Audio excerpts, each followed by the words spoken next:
আবর্জনা পড়ে প্রায় বন্ধ ড্রেন, পানি নিষ্কাশন না হওয়ায় বাসাবাড়িতে সৃষ্টি হয়েছে জলাবদ্ধতা। 1879 সালে গঠন করা হয় কুষ্টিয়ার কুমারখালী পৌরসভা। পুরনো পৌরসভা হলেও নাগরিকরা বিভিন্ন সুবিধা নিয়ে ক্ষুব্ধ। তারা জানান, পৌর এলাকার বেশিরভাগ সড়কের বেহাল দশা, নির্দিষ্ট স্থান না থাকায় যত্রতত্র ফেলা হচ্ছে আবর্জনা।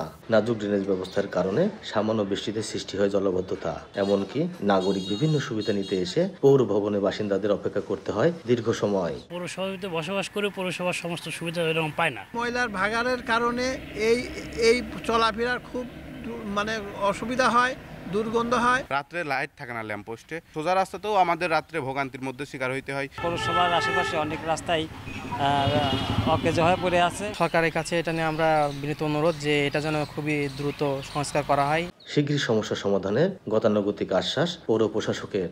ইতিমধ্যে প্রয়োজনীয় পরিকল্পনা এবং পদক্ষেপ গ্রহণ করেছি।